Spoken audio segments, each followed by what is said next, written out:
quem é esse com voz de trombeta que está falando com ele? Ele vê um semelhante a filho de homem, o título predileto de Jesus para si mesmo, o filho do homem. E este semelhante a filho de homem estava com vestes talares e cingido à altura do peito com um cinto de ouro. Essas vestes talares sugerem uma veste sacerdotal, ou no mínimo uma veste de grande honra. Ele tem um cinturão de ouro. A cabeça e os cabelos dele eram brancos como a alva lã. Aqui você tem uma segunda referência a Daniel capítulo 7. Sendo que lá em Daniel capítulo 7, quem tinha cabeça e cabelos brancos era o próprio ancião de dias. Então agora você tem uma imagem na qual Jesus tem em si mesmo várias das características que o próprio Pai tinha lá em Daniel 7.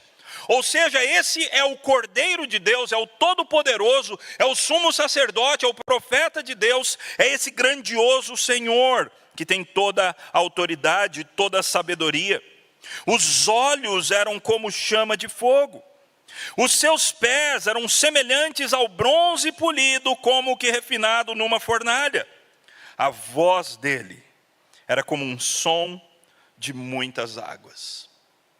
Imagina essa voz, como de uma cachoeira grande, ou de um rio caudaloso correndo ininterruptamente, e a voz de Cristo é dessa maneira. Ele tem nas mãos 7 estrelas, e da sua boca, percebam irmãos, que não é uma imagem, não é uma visão muito amistosa, não é uma visão gostosinha, não é uma visão de Jesus que dá muita vontade nem de chegar muito perto. Porque afinal esse leão, como diz o C.S. Lewis, não é um leão domesticado. Ele é grande, ele é poderoso, e assim da sua boca sai uma espada afiada de 2 gumes. Cristo. As forças de João são consumidas, são drenadas, e João desmonta diante de Jesus. E aí eu acho essa cena muito especial. Porém ele pôs sobre mim a mão direita, dizendo, não tenha medo. Irmãos, isso é João e Jesus. Isso é o João e Jesus que tinham intimidade tão próxima. Isso é o João que era o discípulo a quem Jesus amava. Mas agora, ao ver Jesus Cristo, com um pouco menos de filtro, porque o fato é, nós, no nosso mundo fake, nós colocamos filtro para melhorar, não é verdade? Ou quem coloca para melhorar. Jesus coloca filtro para filtrar um pouco a glória. Porque se ele aparecer sem filtro, a gente morre de tanta glória. Nesse dia o que aconteceu é que Jesus tirou um pouquinho do filtro que ele usava enquanto na sua terrenidade, na sua vida terrena. E já é demais para João. Ainda que Jesus não esteja totalmente sem filtro. Ainda que Jesus não esteja do jeito que ele de fato é. A glória já está um pouco diminuída aqui. Mas já é o suficiente para João cair como morto. Então Jesus coloca as mãos sobre João e diz, não temas. Sou eu. Eu sou o primeiro e o último, aquele que vive, estive morto. Mas eis que estou vivo para todo sempre e tenho as chaves da morte e do inferno. Quais são as implicações disso para um marido cristão? Essa é a imagem do noivo no Apocalipse. Essa imagem desse profeta, esse sacerdote, este rei, este Senhor poderoso, respeitável, com uma palavra muito correta, muito respeitável. Esse homem que tem grande poder, mas que usa o seu poder não para destruir quem não merece ser destruído, mas para edificar aqueles que merecem a sua edificação. Ele vai usar o poder para destruir também, porque os inimigos serão destruídos. Irmãos, diante dessa imagem do Senhor Jesus Cristo, nós, maridos, somos chamados a entender que a nossa força, a nossa autoridade, e de fato a autoridade nos pertence como maridos, como homens, nosso poder, nossa experiência, nossa palavra, nossa presença, nossa autoridade, essas coisas devem ser reais, mas devem ser não para destruição daqueles que amamos. Não podem ser para destruir aqueles que o Senhor confiou sob nosso cuidado, confiou a nossa responsabilidade. O Senhor Jesus Cristo, que aparece de maneira absolutamente gloriosa nesse texto, ele aparece como aquele que diz: eu estive morto. Ele é o mesmo que deu a sua vida. E antes de dar a sua vida, ele já era tudo isso. Mas ele é aquele que teve todo esse poder contido, força sob controle, como nós ouvimos ontem à noite. É esse poder, essa energia incrível sob controle, usada para se autossacrificar e para cuidar daqueles que estão sob sua responsabilidade. Mais à frente, então, o anjo intérprete, um dos anciãos, como que bate no ombro de João, e ali em Apocalipse 5, versículos 5 a 7. Então um dos anciãos me disse: não chore, não chore. Eis que o leão da tribo de Judá, a raiz de Davi, venceu para quebrar os 7 selos e abrir o livro. Então vi no meio do trono e dos 4 seres viventes e entre os anciãos em pé Você está esperando que ele vai dizer um leão, porque foi isso que o texto disse que ele veria. Mas quando ele se volta para ver o leão, ele vê um cordeiro. É um leão, ele tem todo o poder, ele tem toda a autoridade, ele tem toda a grandeza. Ele tem motivo suficiente para que todos tenham medo dele, porque ele é um leão. Mas ele ao mesmo tempo é um cordeiro. E não é um cordeiro qualquer. É um cordeiro que foi sacrificado. É um cordeiro que tem a marca de degola no pescoço. É um cordeiro que foi esfolado, que foi sacrificado. Um cordeiro, o texto diz que parecia que tinha sido morto. A ideia é um cordeiro que tinha a imagem de alguém que foi sacrificado. Um cordeiro que foi sacrificado. Por outro lado, embora seja um cordeiro que parecia que tinha sido morto, e portanto um cordeiro aparentemente fraco e frágil, toda essa fragilidade vai-se embora quando você continua olhando e vê que esse cordeiro tem 7 chifres. Marca de poder, marca de grandeza, marca de potencialidade para ataque. Ele não tem só 7 chifres, mas ele também tem 7 olhos. Não é um cordeiro bonito de se olhar, mas é um cordeiro que quando você olha, você fica com medo, temor, pela grandeza, pelo poder. Esses 7 olhos são interpretados no texto, são os 7 Espíritos de Deus enviados por toda a terra. Esse cordeiro leão, filho de Davi, esse que é o cumprimento e a fruição de todas as promessas do Antigo Testamento. Ele tem o Espírito, repousa sobre ele o Espírito de maneira completa e de maneira perfeita. Ele tem o cétuplo, o absolutamente perfeito Espírito de Deus. E o Cordeiro venceu, e ele tem o direito então de ir e pegar o livro da mão direita daquele que estava assentado no trono. Só que é Cristo, irmãos, evidentemente. Mas nas Escrituras, o papel de Cristo, quando nós o aplicamos na família, é o papel do marido.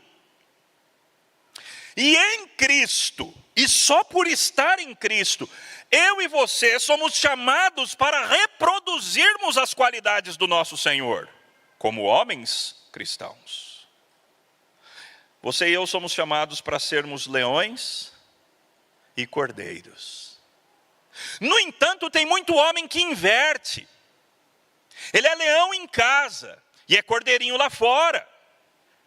Ele ruge dentro de casa, maltratando sua esposa, vociferando contra os filhos, sendo violento dentro de casa, fazendo ameaças dentro de casa. Mas lá fora ele é cordeiro.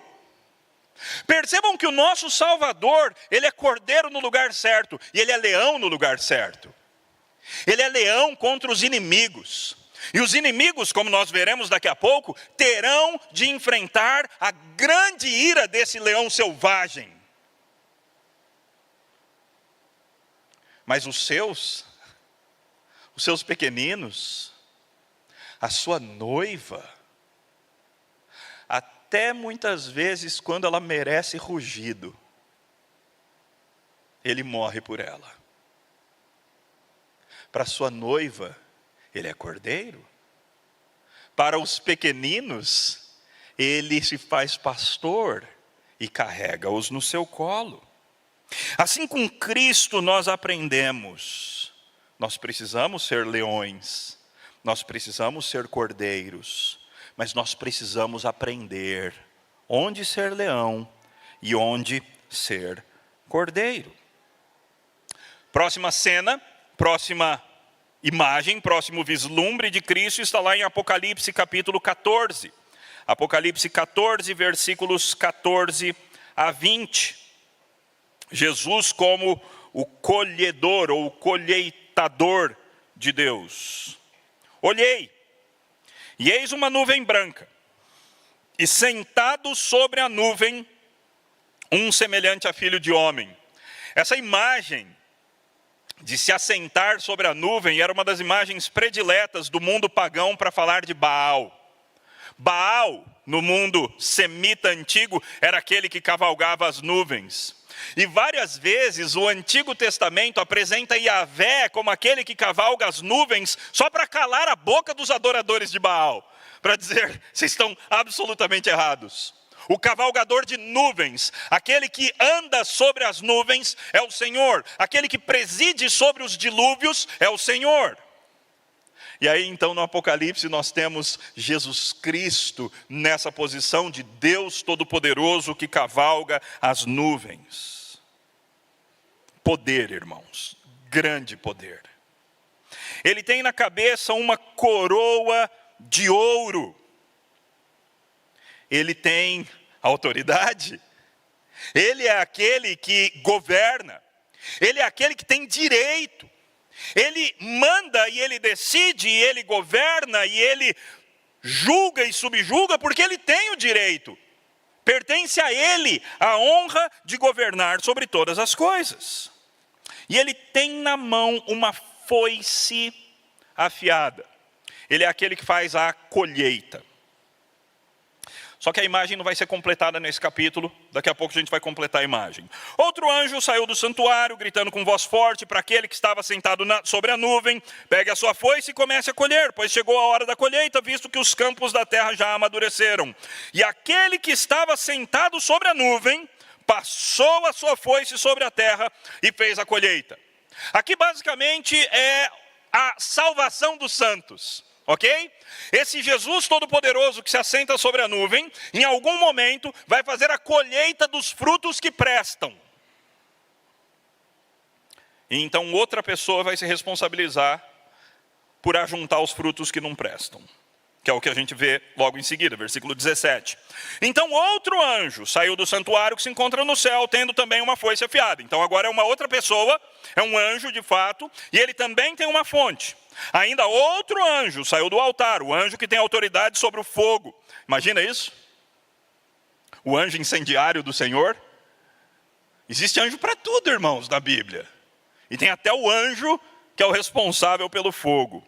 E o anjo que tem autoridade pelo fogo clamou com voz forte ao que tinha a foice afiada, dizendo: pegue a sua foice afiada e ajunte os cachos da videira da terra, porque as suas uvas estão maduras. Então lembra, Jesus já colheu as uvas que prestam. E agora esse outro anjo vai colher o restante das uvas que estão maduras. Versículo 19. Então o anjo passou a sua foice na terra, ajuntou os cachos da videira da terra e os lançou no grande lagar da ira de Deus. As uvas, portanto, são gente, são pessoas. É uma maneira metafórica de falar sobre pessoas. Jesus fez a sua primeira colheita e tirou aqueles que ele ama, aqueles que são chamados de ovelhas em Mateus 25. E aqueles que são chamados de bodes ou cabritos, em Mateus 25, agora passam por essa segunda colheita, e eles são unificados, unidos, e colocados num lugar que é chamado de o lagar da ira do Deus Todo-Poderoso, o lagar da ira de Deus. E o lagar foi pisado fora da cidade. São pessoas. E o sangue, correu sangue do lagar, chegando até a altura dos freios dos cavalos. Qual é mais ou menos a altura de freio de cavalo? Me ajudem aí, alguém que conhece de cavalo, me diga, qual é a altura da boca de um cavalo? 1,20 m mais ou menos. Então imagina esse rio, ok? 1,20 m de altura e uma extensão de 300 quilômetros. E aí a pergunta que fica para a próxima passagem é: quem está pisando essas uvas? Quem é esse que pisa? Porque o anjo só juntou essas uvas no lagar da ira de Deus. E uma outra pessoa é quem vai pisar essas uvas e criar esse rio de 300 quilômetros e 1,20 m. A gente não sabe a largura do rio, porque não nos foi falada. É a próxima passagem quem vai explicar. Versículo 11 do capítulo 19, abra lá por favor. Uma próxima imagem, figura do Senhor Jesus Cristo aqui no texto. Vi o céu aberto, e eis um cavalo branco, e o seu cavaleiro se chama Fiel e Verdadeiro. Ó, bela lição para os maridos aí, não é? Quem é esse Todo-Poderoso? Esse poderoso não é aquele que diz, eu sou homem, eu tenho direito de fazer o que eu quero. Não. Ele é aquele que tem todo o poder e usa o seu poder para ser fiel e verdadeiro.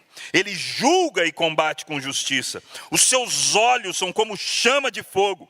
Na cabeça dele há muitos diademas, muitas insígnias. Ele recebe muitas condecorações pelas suas muitas vitórias. Ele tem um nome escrito que ninguém conhece, a não ser ele mesmo. Ele está vestido com um manto encharcado de sangue. Primeira dica. Quem que pisa o lagar da ira de Deus? Opa, esse aqui está com um manto sujo de sangue. O texto continua. O seu nome é o Verbo de Deus. João 1,1, é o mesmo autor. No princípio era o Verbo estava com Deus, o Verbo era Deus. Está falando de Jesus. Os exércitos do céu o seguiam montados em cavalos brancos e vestidos de linho finíssimo, branco e puro. Então você tem todos os anjos seguindo o cavaleiro do cavalo branco, fiel e verdadeiro Verbo de Deus. Da sua boca sai uma espada afiada, para com ela ferir as nações. E ele mesmo as regerá com cetro de ferro, fazendo uma referência ao Salmo 2, onde os reis da terra, de maneira petulante, se levantam e se juntam contra o Senhor e contra o seu Cristo, contra o seu ungido, dizendo, vamos tirar a moral judaico-cristã de sobre nós, vamos desfazer essas leis da tradição, da cristandade de sobre nós. E Deus olha para isso e Deus ri,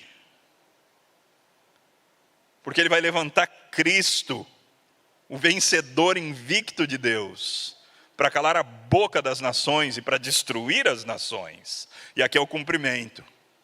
É quando esse que é o Verbo de Deus, o fiel e verdadeiro, esse que tem olhos de chama de fogo, muitas insígnias, ele tem uma espada afiada e ele sai para ferir as nações. Ele mesmo as regerá com cetro de ferro, e ele mesmo é o que pisa o lagar do vinho, do furor, da ira do Deus Todo-Poderoso. Percebeu aqui a identidade? Quem é que fez o rio de sangue de 1,20 m por 300 quilômetros? O cordeiro, o leão, aquele que é cordeiro para os seus, mas ele é leão para quem quiser destruir a sua igreja. Ele é cordeiro manso e amável para com a sua noiva, mas ele é leão contra todos os inimigos. Ele carrega armas de defesa e de ataque para poder defender a sua noiva e estabelecer o seu reinado. No seu manto e na sua coxa está escrito um nome: Rei dos Reis e Senhor dos Senhores. Não lembro se foi o John Piper, John MacArthur ou algum outro John, que pregando esse texto disse, Nunca mexa com um homem que tem uma tatuagem na coxa. Ele tem essa marca escrita: Rei dos Reis, Senhor dos Senhores. O todo-poderoso Senhor Jesus Cristo, irmãos. O Rei dos Reis, aquele que pode todas as coisas. O texto continua: então vi um anjo posto em pé no sol. Imagina o poder desse anjo. Ele gritou com voz forte, dizendo a todas as aves que voam pelo meio do céu: venham, reúnam-se para a grande ceia de Deus, para comer carne de reis, carne de comandantes, carne de poderosos, carne de cavalos e seus cavaleiros, carne de todos, quer livres, quer escravos, tanto pequenos como grandes. E vi a besta e os reis da terra com seus exércitos, reunidos para fazer guerra contra aquele que estava montado no cavalo e contra o seu exército. Mas a besta foi presa. E com ela foi preso o falso profeta, que com os sinais feitos diante da besta, seduziu aqueles que receberam a marca da besta e eram os adoradores da sua imagem. Os dois foram lançados vivos dentro do lago de fogo que queima com enxofre. E os outros foram mortos com a espada que saía da boca daquele que estava montado no cavalo. E todas as aves se fartaram das suas carnes. Irmãos, Jesus é o nosso modelo. Homem tem que ser homem. Homem não precisa ter lado feminino. Homem não precisa ser delicado. Aliás, que triste que tantos dos nossos adolescentes e jovenzinhos falem mole. Você fala com eles, parece que você não está falando com um homem. Irmãos, essa é a imagem do nosso Senhor Jesus Cristo. E essa imagem deveria servir para nós como um modelo inclusive de masculinidade. Esse todo-poderoso, esse Rei dos Reis, esse Senhor dos Senhores, esse defensor invicto, esse que protege a sua noiva, esse que dá a vida pela sua noiva, e esse que é leão, com uma espada na boca, contra aqueles que se levantam contra o seu reino, contra a sua autoridade, contra a sua noiva. Aqui então, algumas das coisas que nós vimos em Cristo, e que em alguma medida nós devemos aprender com Ele, ao nos unirmos a Ele. A autoridade, o sacerdote, aquele que dá a vida, o profeta, aquele que tem a espada saindo da boca, aquele que tem olhos de fogo, aquele que sabe o que está acontecendo. Você sabe o que está acontecendo na tua casa? Você sabe o que seus filhos têm visto, em que eles têm navegado? Você sabe o que eles fazem quando eles saem de casa?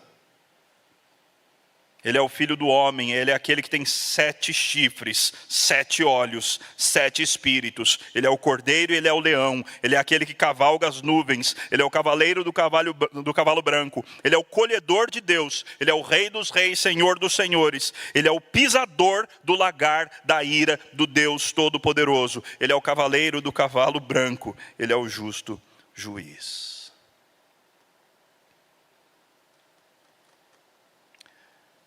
O problema é que nós, olhando para isso, nós homens ficamos humilhados. Enquanto eu falava aqui sobre, você tem alguma medida de olho de fogo dentro do teu lar? E eu tenho que olhar para mim e falar assim, eu estou falhando nisso.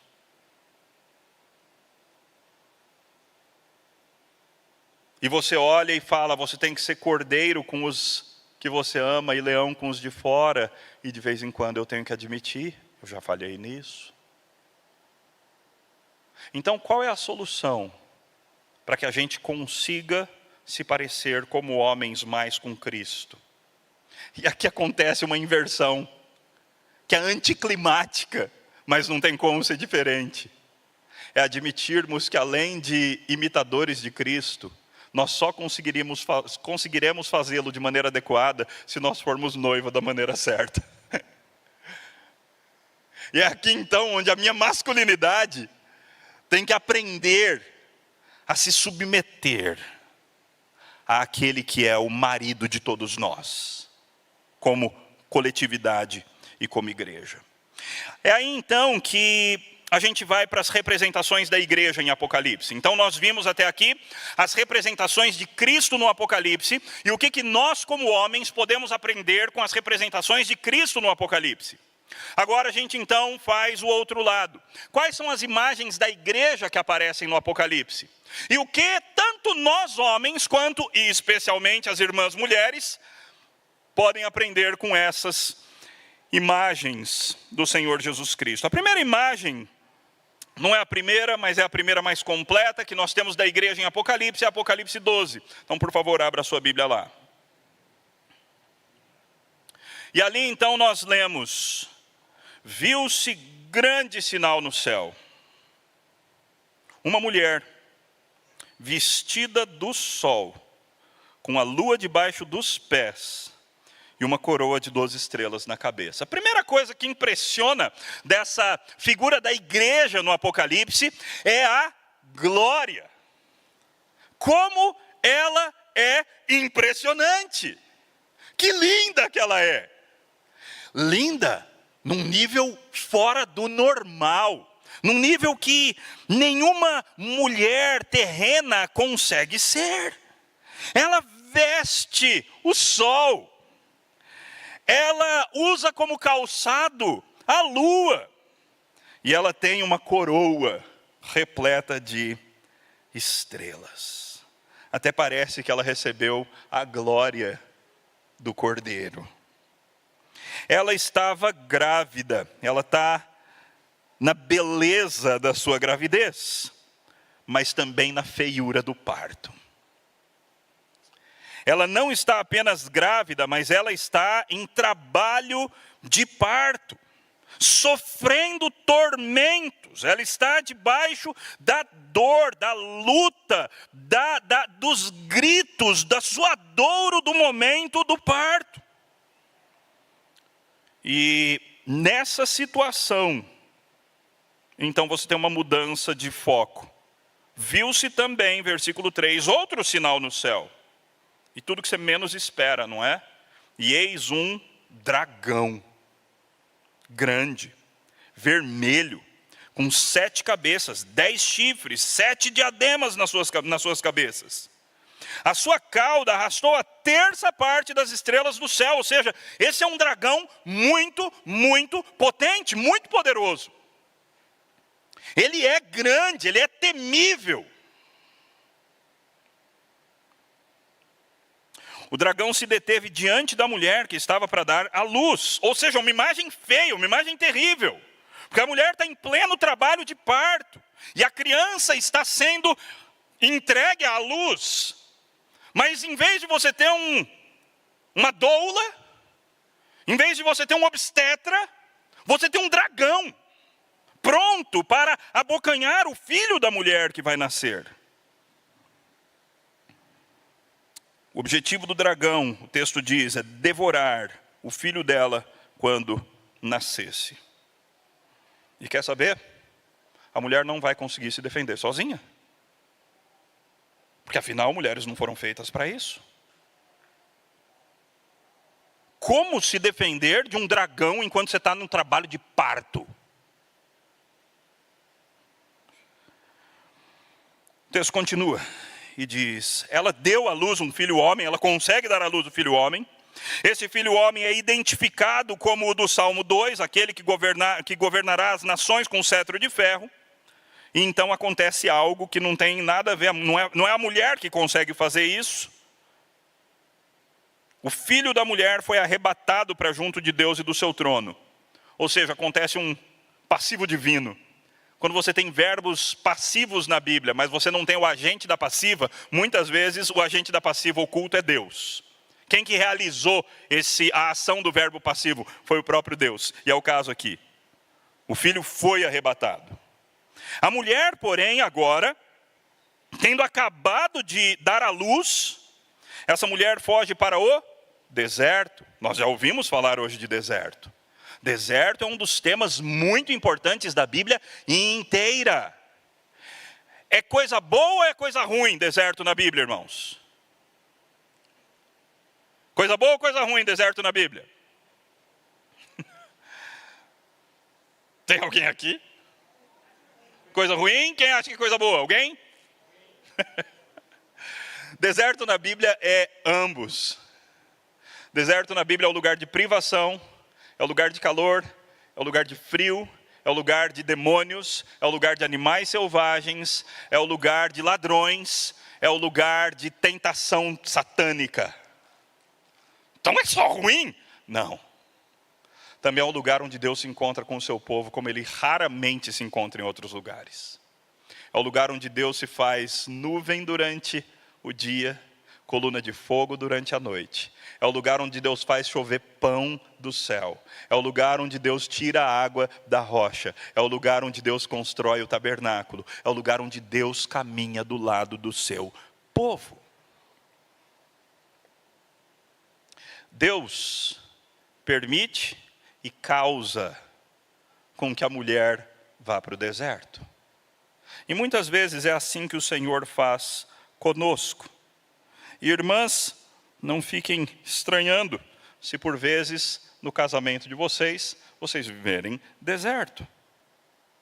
Não estou justificando os maridos, mas é parte da vida aqui do lado de cá da eternidade. Do lado de cá, todos nós vivemos fases de deserto. Mas vejam só o que tinha acontecido. A mulher, porém, fugiu para o deserto, onde Deus lhe havia preparado um lugar. Se o deserto é o lugar que Deus tem para você por um tempo, saiba que o Senhor preparou o lugar lá para você. Então você não está sozinho no deserto e nem sob sua própria responsabilidade. O Senhor supervisiona o deserto. Para que nele, no deserto, a mulher seja sustentada durante 1260 dias. Então estourou guerra no céu. Então você tem essa mulher tendo dado à luz, ela é a igreja do Antigo Testamento, nosso Senhor Jesus Cristo nasce a partir dela, então imediatamente ela se transforma na igreja do Novo Testamento. Mas antes da gente saber a respeito disso, o texto agora para de focar na terra e passa a focar no céu. Qual foi a batalha espiritual que aconteceu no meio dessa situação? Estourou guerra no céu, Miguel e os seus anjos lutaram contra o dragão e os seus anjos lutaram, mas não conseguiram sair vitoriosos e não havia mais lugar para eles no céu. E foi expulso do céu, fica subentendido, o grande dragão, a antiga serpente, que se chama Diabo e Satanás, o sedutor do mundo. Você não acha estranho em Jó, quando os filhos de Deus se apresentam diante de Deus e o Satanás, Diabo, vem no meio deles? Você fala assim, o que ele está fazendo no céu? Ele tinha lugar no céu. Aliás, ele até tinha uma posição legal de acusador dos nossos irmãos. E não era muito difícil o trabalho dele, não é? Porque acusar a gente diante de Deus não é difícil. E esse era o trabalho dele. Ser o nosso advogado, ou não o nosso advogado, ser o advogado de acusação, ser o nosso acusador, aquele que aponta as falhas, aquele que fala para Deus, esse cara aí não é fiel não. Muda aí a vida dele, tira algumas coisas que ele gosta, tira o conforto dele, o senhor vai ver se ele não xinga o Senhor. Era a função do diabo. Era chegar no sumo sacerdote Josué, que estava vestindo vestes sujas lá em Zacarias, e falar, olha o jeito que ele está todo sujo, o senhor vai deixar ele ser sumo sacerdote desse jeito? E ali em Zacarias acontece uma coisa super esquisita, porque o Senhor manda ele calar a boca, mas a verdade é que ele estava certo. E aí em Zacarias você fica, mas Deus não está fazendo justiça? Porque na verdade esse ponto de interrogação é um dos grandes objetivos do Antigo Testamento. Mostrar que a nossa justiça, ela de fato é falha. E todas as vezes que Deus perdoava no Antigo Testamento, tinha algo esquisito acontecendo. Porque de fato, não fazia muito não fazia muito sentido Deus ficar perdoando gente como a gente, porque a gente matou um cordeiro. Afinal, eu valho mais do que um cordeiro. Ok, tudo bem, eu não vou matar o João Paulo porque ele matou uma pombinha. A pombinha morreu no lugar dele. Isso não é justo. Porque tudo isso apontava para o cordeiro leão, que faria o sacrifício justíssimo. E que aí quita todo o débito de todos os eleitos de Deus. Então agora, a partir do momento que o filho da mulher sobe para o céu e toma o seu lugar de defensor, advogado de defesa nosso, agora o diabo não tem mais lugar no céu. Vai para a terra. Está expulso. Não tem mais direito de acusar ninguém. Porque agora, esses que eram acusados com todo o direito, agora eles têm um advogado que diz, eu morri por eles. Sai daqui, diabo. Vai-te embora, você não tem mais lugar no céu. E ele então desce do céu para a terra com 1/3 das estrelas. Alguns acham que é 1/3 dos anjos, não dá para ter certeza disso, porque aqui é um tanto metafórico. Mas ele desce para a terra. Versículo 12 nos diz, por isso alegrem-se, ó céus, e vocês que neles habitam. Mas ai da terra e do mar, pois o diabo desceu até vocês cheio de fúria, sabendo que pouco tempo lhe resta. Então a gente volta a olhar para a mulher. Versículos 13 em diante. Quando o dragão viu que tinha sido atirado para a terra. Isso acontece depois da ascensão do nosso Senhor Jesus Cristo. Agora o diabo não tem mais lugar no céu. Perseguiu a mulher que tinha dado à luz o filho homem. Agora a igreja neotestamentária passa a ser perseguida pelo diabo. Mas foram dadas à mulher 2 asas, como de grande águia, para que voasse para o deserto. Perceba que essa mulher, ela é passiva o tempo todo. Os verbos relacionados a ela são verbos passivos, ela recebe. Ela está sendo cuidada, ela está sendo protegida pelo seu noivo. Então ela recebe 2 asas para que voasse para o deserto, para o seu lugar. Ali onde ela é sustentada durante um tempo, tempos e metade de um tempo. A gente já leu isso, fora do alcance da serpente. Então agora a serpente muda. O dragão serpente muda de tática. Primeiro ele tentou perseguir a mulher pessoalmente. E o Senhor então deu asas para ela e a protegeu. Agora ele lança águas. Água sempre foi um problema na Bíblia, viu? Água do dilúvio, água do Mar Vermelho, água do Rio Jordão, água do Lago de Genezaré, que Jesus ficava passando e às vezes elas viravam uma turbulência terrível tentando matar o nosso Senhor Jesus Cristo e ele mandava a água calar a boca. A água é um problema na Bíblia. E agora o diabo usa as águas para destruir essa mulher. A terra, porém, socorreu a mulher. Abriu a sua boca e engoliu o rio. O dragão ficou irado com a mulher. E foi travar guerra contra o restante da descendência dela. Isso é uma constante na Bíblia, tá? Nós sozinhos nunca somos a noiva. Nem a esposa de Javé, nem a noiva de Cristo. Sozinhos nunca. A Bíblia nunca usa metáfora dessa forma. É apenas coletivamente que a igreja é a noiva. Só coletivamente. Individualmente, nunca. Individualmente nós somos filhos. Coletivamente esposa, individualmente filhos. E a mudança de tática draconiana aqui no texto é exatamente essa. O dragão percebe que ele não tem chance contra a mulher. Então ele começa a atacar os seus filhos. Aqui a guerra virou individualizada. Aqui virou batalha espiritual individual para cada um de nós. É o dragão e os seus anjos, demônios portanto, lutando contra os filhos da mulher. Quem são esses? Os que guardam os mandamentos de Deus e têm o testemunho de Jesus. E aí então o dragão se coloca em pé na areia do mar e ele rege o levantar da besta. E aí você tem todas aquelas imagens do Apocalipse. A primeira besta, a segunda besta e várias outras imagens que não dá tempo da gente tratar. A segunda imagem que eu quero trazer para os irmãos a respeito de mulher no Apocalipse, e percebam que eu não falei da mulher, mas eu falei de mulher, é a completa antítese da primeira mulher. A primeira mulher é a mulher gloriosa, é a mulher santa, santificada pelo sangue do Cordeiro. A segunda mulher é a mulher terrível. Abram ali no capítulo 17, por favor. Um dos 7 anjos que tinham as 7 taças veio e falou comigo, dizendo, venha, vou lhe mostrar o julgamento da grande prostituta que está sentada sobre muitas águas. Então, de um lado você tem uma noiva pura, glorificada com a glória do seu Senhor. Do outro lado você tem uma grande prostituta, que está sentada sobre as águas. Os reis da terra se prostituíram com ela, e os que habitam sobre a terra se embriagaram com o vinho da sua prostituição. O anjo me transportou no espírito a um deserto e viu uma mulher montada numa besta escarlate, a mesma besta que foi regida e levantou pelo dragão. Portanto, essa outra mulher, ela é governada, ela é dirigida pela besta, que por sua vez é dirigida pelo dragão. Ou seja, se a outra mulher é a mulher que representa o povo de Deus, essa é a mulher que representa o povo do diabo. Porque não é só anticristo que tem em Apocalipse. Em Apocalipse você tem o anticristo, que é a primeira besta. Você tem o antiespírito, que é a segunda besta. Você tem o antideus, que é o dragão. E você tem a antigreja, que é a mulher do capítulo 17. Se a do 12 é a igreja, a do 17 é a anti-igreja. É o avesso, é o oposto. E ela... Então percebam, especialmente aqui, irmãs, algumas das características da mulher do mundo, da mulher do diabo. Mas percebam que às vezes essas características são vistas até dentro da igreja. A mulher estava vestida de púrpura e de escarlate, bem chamativa, enfeitada com ouro, pedras preciosas e pérolas. Ela está vestida dos pés à cabeça, de maneira a super chamar a atenção para si. Não existe descrição aqui. Ela tem na mão um cálice de ouro transbordante de abominações. Existe sujeira aqui. Existe sensualidade pervertida.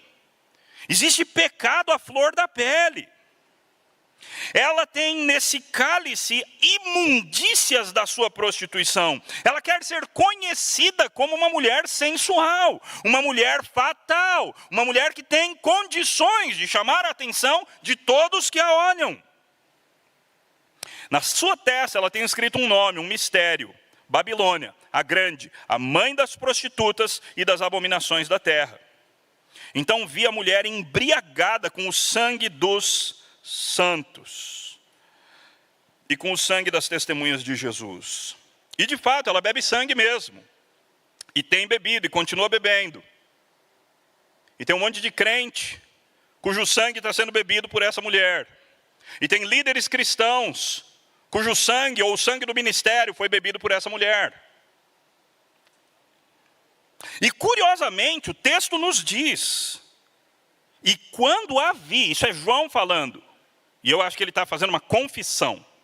E quando a vi, admirei-me com grande espanto. O anjo, porém, me disse: por que você ficou admirado? Vou lhe explicar o mistério da mulher e da besta que tem as 7 cabeças e os 10 chifres, e que leva a mulher. A besta que você viu e não era, a besta que você viu era e não é mais, está para emergir do abismo e caminha para a destruição. Isso é um oposto do Deus que era, é e há de vir. Aqui é sátira, é a besta sendo humilhada. E aqueles que habitam sobre a terra, cujos nomes não foram escritos no livro da vida, desde a fundação do mundo, se admirarão, vendo a besta que era e não é mais, mas tornará a aparecer. E aí o que acontece no texto, irmãos, é que de repente, essa mulher passa a ser atacada pela besta que a carregava. Porque não existe harmonia no mal, entendeu? Às vezes a gente acha que o diabo vai ser bonzinho com quem o serve. Irmãos, lê do engano. O diabo não é bonzinho com quem o serve. Todo mundo que diz assim para o diabo: diabo, eu te amo, vai ouvir do diabo: e eu te odeio e vou te destruir. Porque o diabo é o mal. O diabo não é bem, o diabo é mal. Ele não é bom, ele é mal, absolutamente mal. Ele é epítome do mal. E assim acontece o que nós vamos ver no final. Versículo 14, por favor. Lutarão contra o cordeiro, e o cordeiro os vencerá, porque é Senhor dos senhores e Rei dos reis. Mais uma figura de Cristo aí. Serão vencedores também os chamados, eleitos e fiéis que estão com o cordeiro. Baita lição. Quem é que vence no Apocalipse? Os chamados, eleitos e fiéis. O anjo disse ainda: as águas que você viu, onde a prostituta está sentada, são povos, multidões, nações e línguas. Os 10 chifres que você viu e a besta, esses odiarão a prostituta. Eles a deixarão devastada e nua, comerão as carnes dela e a queimarão no fogo. Veja como o mal se voltou contra si mesmo. Aqui não é Jesus que está destruindo a prostituta, é a besta. Porque o mal não é bom, o mal é mal. Então todo mundo que andar nesse caminho de maldade, de sensualidade, de chamação de atenção, de querer atrair para si a sedução ou os olhares de todos, vão ser destruídos.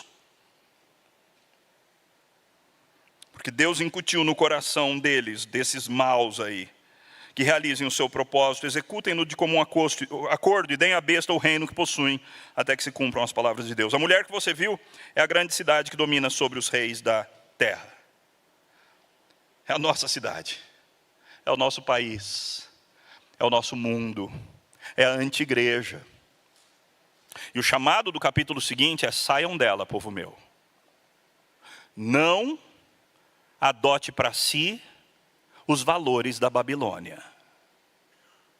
Não viva segundo os ditames da Babilônia.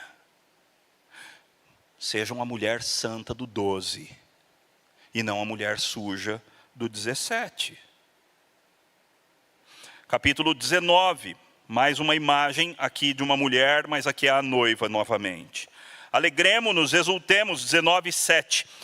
E demos-lhe a glória, porque chegou a hora das bodas do Cordeiro e a noiva dele já se preparou. Gente, que mundo de contraste entre essa noiva pura, bela, santa, recatada e a grande prostituta do 17. Quantos adolescentes tem aqui? Tem adolescente aqui? Adolescentes? Ok, alguns poucos, ok. Jovens não casados, quantos? Levanta a mão aí. Ok, legal. Cuidado, gente. Cuidado. Jovens homens, procurem a recatada. Mulheres jovens, sejam a recatada.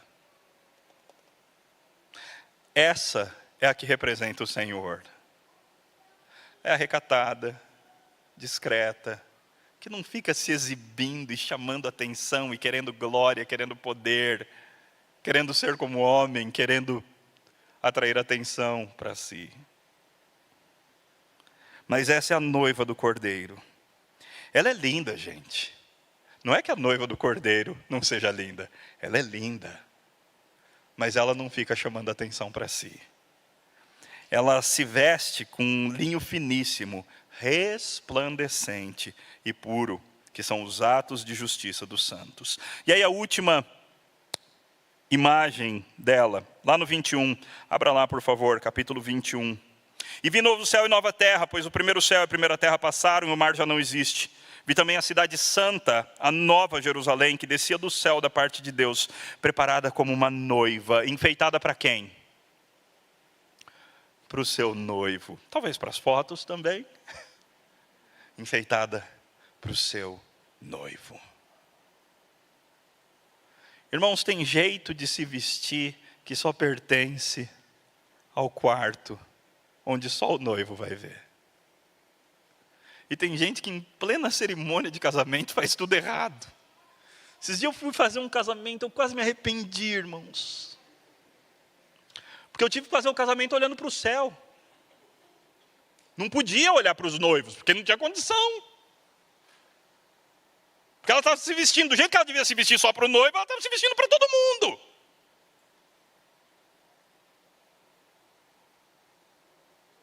O Apocalipse tem imagens que têm implicações e aplicações para o jeito de ser mulher e para o jeito de ser homem. Porque afinal, na Bíblia, homem é homem e mulher é mulher. O texto então continua: vi a cidade santa, a nova Jerusalém, que descia do céu da parte de Deus, preparada como uma noiva enfeitada para o seu noivo. Então ouvi uma voz forte que vinha do trono e dizia: eis o tabernáculo de Deus com os seres humanos. O que é o casamento que está acontecendo? Eles vão morar juntos, casados, com todo direito. Aconteceu a cerimônia, foi difícil o tempo de namoro, porque embora o noivo fosse muito perfeito, nesse caso aqui, somente nesse, a noiva era muito difícil. E o noivo teve que fazer grande sacrifício para que a noiva fosse e se tornasse adequada. Mas finalmente chegou o dia do grande casamento. E esse grande casamento ia curar todos os traumas. Olha que legal. E lhes enxugará dos olhos toda lágrima. E já não existirá mais morte, já não haverá luto, nem pranto, nem dor, porque as primeiras coisas passaram. Lá no versículo 9, venha, Vou mostrar-lhe a noiva, a esposa do Cordeiro. E ele me levou no espírito a uma grande e elevada montanha e me mostrou a cidade santa, Jerusalém, que descia do céu da parte de Deus, presta atenção, a qual tem a glória de Deus. Porque a glória da esposa é o seu marido. Que coisa mais outrógrada para falar, não é verdade? Inclusive a palavra também é. Coisa mais antiga para se falar. Mas é isso que a Bíblia afirma. A glória da noiva é o noivo. E assim, ela tem a glória de Deus. E o brilho dela, por causa da glória dele, é semelhante a uma pedra preciosíssima, como pedra de jaspe cristalina. Assim você tem essa mulher que se veste de sol, pisa na lua, tem uma coroa de 12 estrelas. Ela está grávida, ela está em trabalho de parto, ela passa por tormentos, ela vai para o deserto, ela é protegida, ela é cuidada. Você tem um dragão que a persegue, que quer acabar com ela. Você tem o Senhor protegendo-a constantemente. Você tem a luta com os filhos que são perseguidos pelo dragão. E ela depende do poder do Senhor para cuidar dos filhos dela. A noiva é o extremo oposto da prostituta, que se senta na besta, cheia de joias, roupas chamativas, sensualidade ao extremo, embriagada pelo sangue dos santos. A noiva está belíssima, preparada para o seu noivo, com roupas puras e resplandecentes. Ela teve os seus olhos enxugados de toda a lágrima. Ela é a esposa do Cordeiro, e ela tem a glória de Deus. Assim, o que nós temos no Apocalipse é a realidade futura desse grande casamento. O Senhor Jesus Cristo e todos nós, igreja, como noiva do Cordeiro. Mas a maneira que eu quis trabalhar isso aqui para a gente hoje à tarde é: quais são as implicações disso para o seu casamento? Você está sendo homem semelhante a Cristo por meio da união que você tem com Cristo? E você, irmã? Está sendo parecida com a noiva santa, com a noiva pura, a noiva submissa, a noiva dependente, a noiva que aprende qual é o seu devido lugar de respeitar e amar o noivo. Esse noivo ama, esse noivo protege, esse marido cuida, esse marido é violento com quem ele precisa ser violento para poder defender os de dentro. E ele é cordeiro que dá a vida por aqueles de fora. Que nós aprendamos assim, irmãos. Que nós aprendamos com o Cordeiro, homens. Que vocês aprendem com a noiva, irmãs. De tal forma que a gente cumpra Efésios 5. Esposas sejam submissas ao seu próprio marido, como a igreja a Cristo.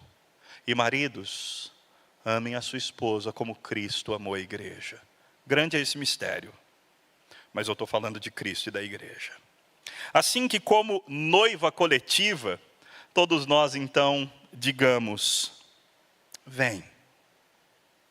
Senhor, eu não consigo sozinho ser o noivo, o marido que eu devia ser. Quem sou eu para conseguir ser parecido com Cristo? Então, Senhor, eu preciso do Senhor, para que o Senhor me faça parecido com aquilo que eu devo ser. E as irmãs digam a mesma coisa para o Senhor.